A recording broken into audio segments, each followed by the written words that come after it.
Women came to us because they were desperate. We're doing this together, and we saw ourselves, for better or worse, as the instruments of women's will.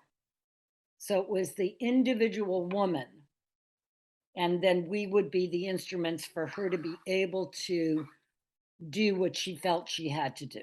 Sylvia and me. Sylvia and Sylvia and me. Sylvia and Sylvia. Sylvia and me. Sylvia and me. Hi, I'm Sylvia Beckerman, host of the podcast series Sylvia and Me, conversations with extraordinary, inspiring women. Welcome to the second part of my conversation with Laura Kaplan, a member of the Janes, the 1970s underground feminist abortion service. We ended part one upon finding out that the doctor was in fact not a real doctor. How did the Janes survive? Not only this, but the eventual arrest of 7, the effect of the passing of Roe v. Wade, and how did the Janes continue to help women? Take a listen. But at some point it was revealed to the group that our doctor was not in fact a doctor. And it was a crisis meeting. You know, people flipped out. There were women crying who said, because we've been telling women it's a doctor doing your abortion, we're lying to women, we're no better than the back alleys. But Jody was very clear and said, you know, basically, who did you think would work that closely with us? Did you really think a doctor was going to? I think she knew for a long time. But I think the change in what she was willing to tell the rest of the people in the group was because at some point he started training her to do abortions.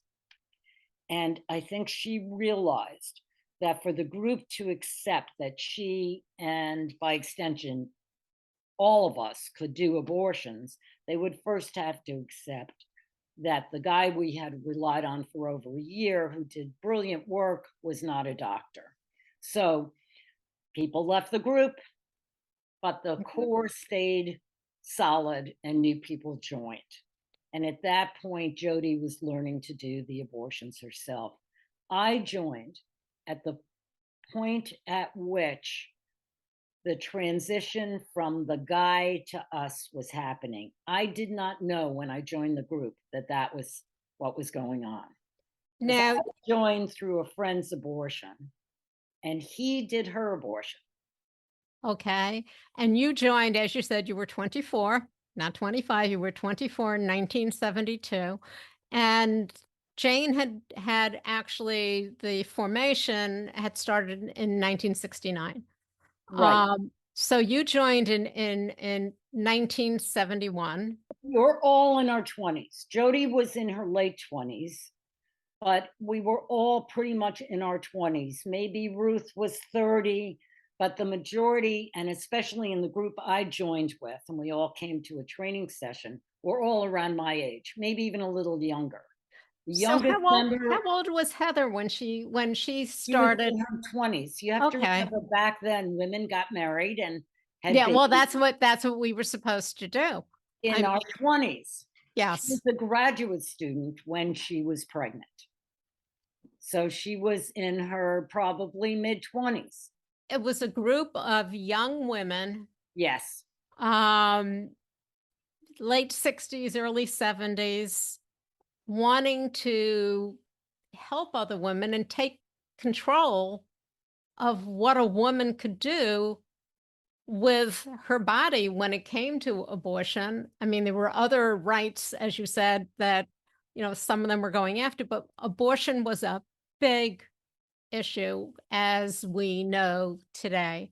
So what were some of the things that that you did when you came on board? Well, everybody came in the same place as a counselor. That was our bottom line in many ways.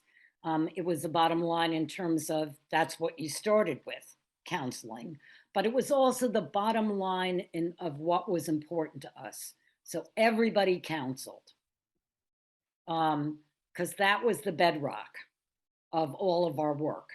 So when you joined the group, you joined as a counselor, you got trained as a counselor. And there were some women, and there were a few women who were older. I'm not going to say we were all in our 20s. No. There were a few women maybe in their 30s and 40s, and the youngest of us was 19. So Joined you had a wide breadth of the majority of women in the group were in their late 20s, early 20s. Now, once you, the Women of Jane, started actually performing the abortion, I know that the cost sort of changed because you weren't paying the guy who was not a doctor. And that was in it cost. for the money. Right. I mean, he said to me, and I quote him in the book, he said to me when I interviewed him, he thought abortions were like mink coats. Lots of women wanted them, but only some could afford them. And that was okay with him because it was, he in some ways got changed more than any of us who were in the group by his involvement with the group, because Jody never let up on him in terms of berating him with the stories, real stories of women's lives, which he was not paying attention to because he was only in it for the money. Once New York legalized in the summer of legalized abortion, and the first clinics opened in the summer of 1970, that really impacted us because given what airfares were and what abortions cost, for about $300, including airfare, you could fly to New York, get an abortion, and fly back. So and Jody would say to him, how can you charge more than that? Women can fly to New York and get an abortion and fly back for 300. So I think he was starting to see that this was not going to be a money-making scheme for him working with us. And so his best bet was to train us and get the hell out and do something else to make money.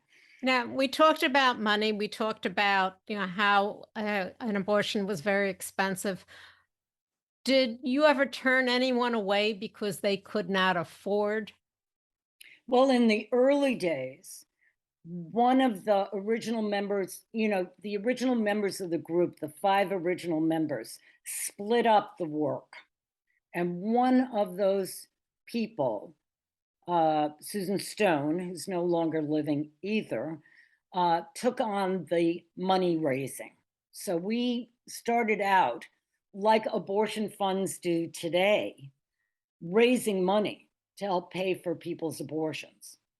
So nobody was absolutely clear with me, but my guess is in the early days, there were women who got turned away because they couldn't get the money together and we couldn't raise enough to pay for their abortions. But I don't have examples of that. Certainly, once we took over, we lowered the price because we weren't interested in making any money, just our expenses. So we lowered the price to $100 of what you could afford. And we estimate that we took in about $40 or $50 per abortion from then on. And lots of women paid nothing, or women, and so I started saying this, so let me go ahead. So we had this answering machine, and then somebody pretending to be Jane, because none of us were Jane, called back. And one of the pieces of information we got from the women we called back was what they could afford. And that information, their name, their phone number, their address, previous pregnancies, how many kids, how many previous abortions, miscarriages, were they allergic to anything, are there any other health problems, and what they could afford. And that information was put on 3x5 cards. Each woman had a 3x5 card. And those cards were passed around at meetings, and counselors would take cards of women to counsel. But if you looked at those cards now, you would see there were women who could pay $10. She has $4. This one has $30, It was people didn't have hardly any money. And from that time on, we never turned anyone down. And even before that, because Jody was able to negotiate with our doctor in quotes, to do certain number for free. And he said to me, once I agreed to do the first abortion for free, I knew the jig was up. It's time for me to get out. Because So, he was interested in making money. He was sure. very good at what he did, but it was his livelihood. So we talked about the various different women from all backgrounds who came to Jane for an abortion. And over the 4 years that Jane existed, the stats are something around 11,000 plus abortions. That's an estimate because That's an estimate. we That's an didn't. estimate because you don't have, as you said, one of the things you couldn't do was totally keep records because it was a felony that you were doing a number of felonies a day by performing abortions. And in fact, in 1972, right before Roe v. Wade was put in by the Supreme Court, 7 Janes were arrested. Can you just briefly tell us how did that affect and how did that happen? How did that affect the group? Well, how it happened was when women would come to our apartments for counseling, and we would say to them, bring somebody with you. Bring your husband, bring your mother, bring your friend, bring anybody you want for support to the counseling session. So this woman brought her sister-in-law. Her sister-in-law didn't like what she heard, and she went to her local precinct and told them what her sister-in-law was about to do.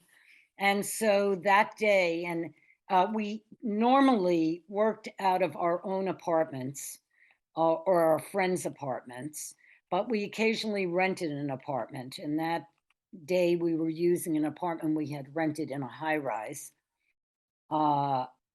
in South Shore in Chicago. And the way we worked was we gave out an address that was one of our apartments that we called the front. And we weren't very creative with names, but that's where people gathered. It was a front. So again, women were encouraged to bring someone with them. And a lot of times women brought their kids because they didn't have childcare.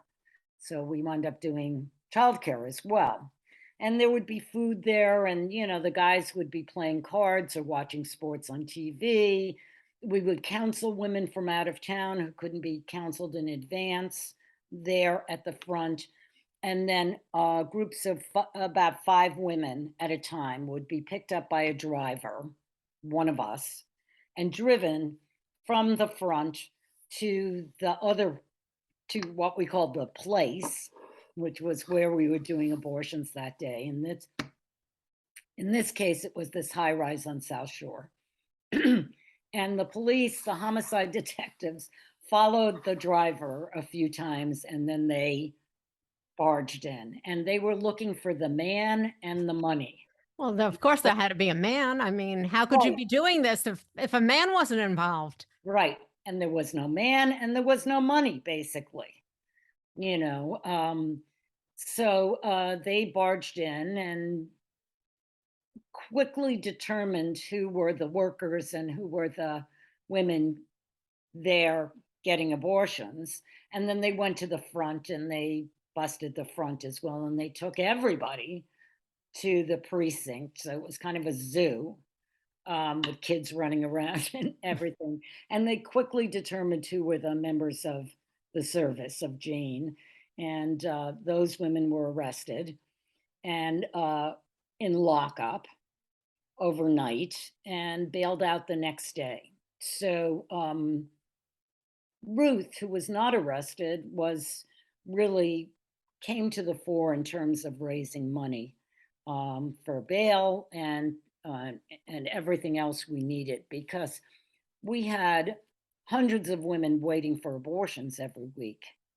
So we had all these women who were relying on us, plus the women who'd gotten pulled in by the cops who still needed their abortions, you know. And so Ruth went about organizing that and getting everybody out of jail the next day. And then those 7 women became their own little subgroup because they had to find a lawyer and go through all of that. This was in May of 72, early May of 72.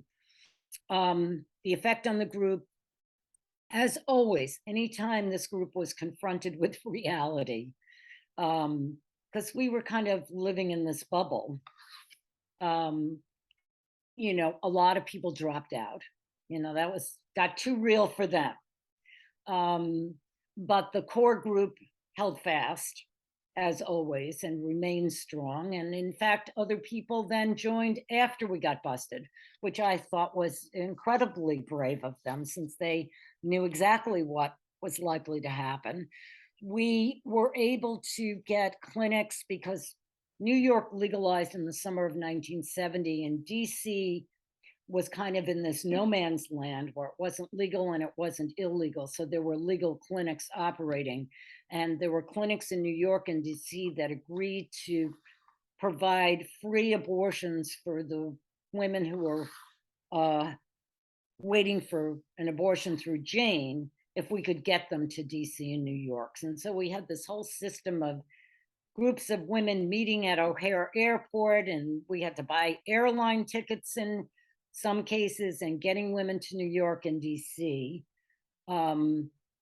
for their abortions. And then I would say within 2 weeks, we started operating again, but at a very reduced scale. So we had, instead of doing 25 abortions in a day, we'd do 5 or 6, and we'd have women meet on a street corner. And then if I was working that day, I would pick them up on the street corner and take them to whatever place we were using for the abortions. They would be counseled then. So it was all very nervous making and not great. And then at some point during the summer, we found out from our attorney that there was no grand plan to get us, that if a certain lieutenant hadn't been on vacation, this bust would have never happened. So that made us much more relaxed. And within a couple of months, we were back to business as usual with fronts and places. 4 of the 7 women who were arrested came back to the group, which is an incredible act of either stupidity or bravery. Determination, bravery. Now, I just want to briefly, because so many people, you know, especially with what we're going through now, tell us about the reasons. What were some of the top reasons that the women had for needing an abortion, for wanting an abortion? Because a lot of people go, it's a whim. They don't know what they haven't thought about it. You know, they got themselves pregnant. They should just have the baby. But you went through thousands of women. Can you just give some of the top, maybe 5 reasons, maybe that people needed, that it changed their lives? It's hard because we made it a rule to never ask anyone why they wanted an abortion. Okay. We would ask them if they were sure. Okay. That they wanted an abortion. I mean, these were strangers coming to some sort of hippie radicals who weren't doctors. They would look at us with such like, are you kidding me? I'm putting my life in your hands and you're asking me if I'm sure of what, you know, I'm putting my life at risk here. So, you know, in terms of the 5 top reasons, I can't give you those. That's fine. That's fine, because our feeling was her reasons or her reasons. See, that's it. That is it. that is, that encompasses so much We, because you ask the main question, are you sure? right. And they would look at us like we were nuts when we asked that question. Like, are you kidding me? Why would I do this to myself? Why would a poor Black woman from the South Side of Chicago wind up in some hippie's apartment on the North Side in a neighborhood that was all white unless she was desperate? You know, women came to us because they were desperate. And And that's what people don't understand. They were desperate. It had nothing to do with a whim, because they were putting themselves at risk. They were putting themselves in your hands. right. And And we use that so that we could say to them, you know, you're putting your life in our hands. We're putting our lives in your hands as well. We're not doing this to you. We're doing it with you. And we would say that. This is a, you know, we're partners in crime, so to speak, here. We're doing this together. And we saw ourselves, for better or worse, as the instruments of women's will. So it was the individual woman, and then we would be the instruments for her to be able to do what she felt she had to do. and one of the things was that you were women taking care of women, educating women on things that, as you said, as you went along, you learned. Because there wasn't any women's wellness group, but women's health was not something that was taught in schools. It wasn't talked about. You know, a woman got her period, it was secret. You didn't talk about it. A woman goes through, you know, any kind of, we're usually told, oh, it's got to be in our head. Get over it. What I was looking for, which I had thought I had marked, but I guess I took the mark away, was the kind of like the Bill of Rights and the pamphlet, the wording in the pamphlet that Jane had put out. And what struck me is that it's everything that we talk about now, that we're supposed to be so many different things. They want us to do so much, yet they take so much away. We're supposed to be mothers and take care of everything and be sexual objects, but we're not supposed to get pregnant. If we get pregnant, we got pregnant on our own, and so many other things. So Roe came about in January of 1973. And Jane then dissolved about the time that Illinois started opening up some clinics. That spring, yes. When the first What clinics opened. what did you and your other your other comrades in Jane, what was your feeling when it was passed in 1973? Roe, you mean? Roe, When yes. Roe was decided. Well, we were extremely relieved. First of all, I remember we had a party at Martha Scott's house that night, a celebration, but we were, quite frankly, troubled by the decision itself, and the way it was worded, because it seemed to us to be too much worded in doctors' rights, Yeah. not in women's rights to self-determination. When New York was debating whether to legalize abortion in 1970, some radicals from New York City came up to Albany, and they brought with them their ideal piece of abortion legislation. And it was a blank sheet of paper. Blank sheet of paper. They believed, you know, there aren't laws about other kinds of medical procedures. they believed as soon as you allowed the state to start making determinations around abortion, you were just opening the door to further and further restrictions, which is exactly what we've seen happen with Roe over the years. And so they really felt, there should be no laws around abortion. There's this myth that women are, like you said, as a whim, the day before their due date, they're going to go, it's like, do they have people who say that have no sense of who they're talking about?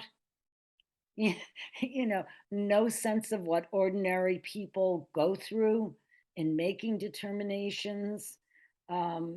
It's just amazing to me, the lack of empathy, the lack of understanding, and the lack of respect for women as decision makers.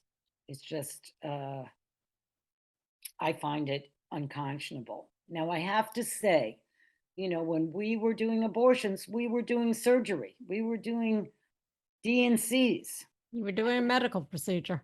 And induced miscarriages. The technology has advanced, thankfully, so far that that is no longer necessary, which is good, because anytime you put instruments in somebody's body, the possibility of a problem, you're creating the possibility of a problem. So not having to do that with medical abortions is a wonderful, wonderful thing, that women can make these decisions and do what they need to do on their own. There was a group in a South American country that for years was doing basically what we did, only with medical abortions. They met women in coffee shops to do counseling and provided the pills and did follow-up to make sure everything was okay. But, a much easier turn of events. I want to fast forward now to the times we're living in, Yeah. which are even more horrific than prior to Roe, during the time of Jane, because we now have, as you said, the rights of women weren't, it should have been a blank piece of paper. Instead, it wasn't. Now we've had that taken away. Yes, there are still states, and when we first met, you said we're lucky. You and I are lucky. We live in a state. I'm in Connecticut. You're in New York, where it is legal, where we could get one if we needed to, where young girls, married women, assault victims can get an abortion. What can you tell young women today, with those who have no idea what it was like and now are living through an absolute horrific time where our rights are being taken away? It's starting with abortion. And as we said, there's somebody there on the court who also wants to do something about birth control. I mean, where do we go from here? I know that there are undergrounds that were started prior to the leak of the decision. But there is also so much misinformation. Yes, we have technology, we can reach more people, but we have to get through the muddy waters of the misinformation that is out there. And the surveillance. Yes. Of people's, internet searches and things like that. But I don't, as I said I think I said this to a reporter from Vice who was interviewing me, I don't personally know of what people are doing across the country to organize, to combat, to alleviate women's suffering. But I know it's happening. And if I did know, I wouldn't talk about it publicly. I wouldn't tell a reporter. I wouldn't say anything about it on a podcast, but I don't know. But I know that young women everywhere are organizing and coming up with creative ways to get around the draconian, cruel measures states like Louisiana and Texas and Ohio, Ohio and where a 10-year-old girl raped yeah. victim. I But mean, it's that's I hope we don't focus too much on questions of rape and incest because no, that's a there should very be, yeah, small it percentage happens. Yes. of the women seeking abortions are victims of rape and incest. So we don't want to focus on the hardest cases. I think we need to really keep talking about women's Right. rights to determine the course of their own lives And and what that's it. happens to their bodies. The course of their own lives, because there are women who become pregnant, contraception isn't 100%. It's not, it's, we still have that Ivory 99.9, some are 95, who are in the midst of changing their lives, who have 2 or 3 children and really can't afford another child, who are starting a career. It's not a selfish reason, but you know what? It's maybe it is a selfish reason because they're moving on. And they go on to have a family when it's time for them to have a family. Absolutely. And then they can afford to have the family, and people aren't forced to go on food stamps and go to illegal. And we're in such a place that is so dangerous that, Laura, I wanted you to tell this story because I don't believe until the leak of the opinion came out that most people knew that this took place. The story of Jane is one that there might be many, I don't know, but it's one that needs to be told because it's reality. It's real women getting together to help women and to educate them. And at the same time, you guys were being educated. That's The right. gals were being educated. So it was working together. And as you said, working together gets things done. That's right. And you don't have to like the people. I mean, there's many people who were in Jane. I didn't like them back then. I still don't like them. That's just the way it goes. It doesn't matter. I don't want to paint us as some perfect without flaws group because we certainly were quite flawed, but not when it came to the women who sought our services. Then we were really, really great with them. We were just kind of not so great with each other a lot of times, but it's a group and that's what happens. And you don't have to love everybody in the group.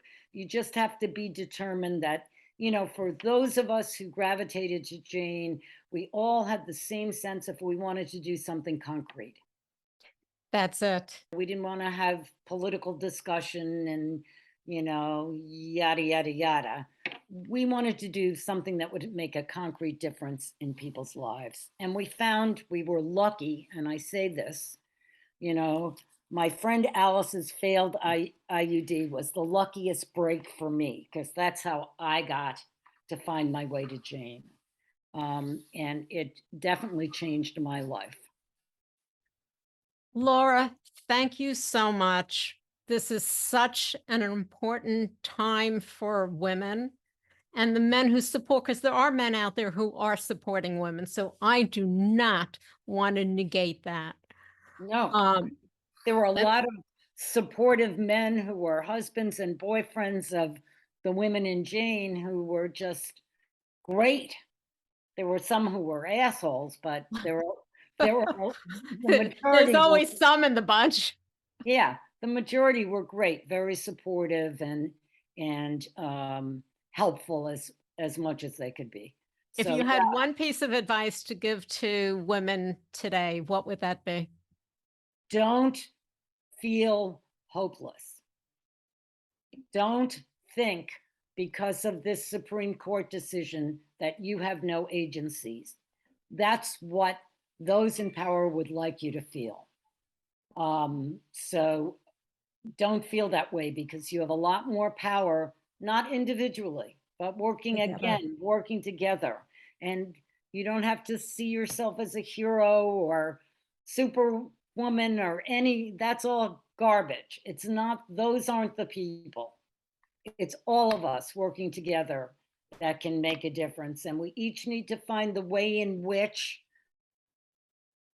our strengths feed into a particular kind of work.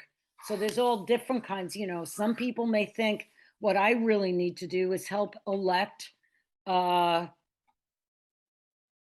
candidates to public office who are going to protect women's rights.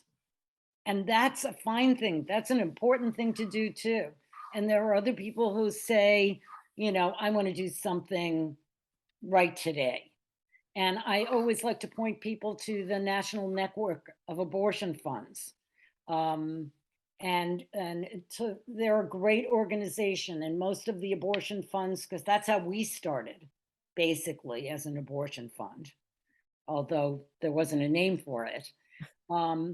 You always need to start with what you can do today. You don't need to think about what you might do in a year or two. But today. just what you can do today, what will help people today. And that's where you start. And then you never know where that's going to lead you. So that's my final words. Laura, thank you so much. The book is The Story of Jane, the legendary underground feminist abortion service. There's also the HBO special, The Janes. People need to educate themselves that this is history repeating, that's something that we fought for, which unfortunately was not a blank piece of paper, has now been taken away. Right. Laura. Thank you, Sylvia. You can find us on all of your popular podcast platforms. And of course, our website, sylviame.com. Stay safe, stay healthy, and stay tuned.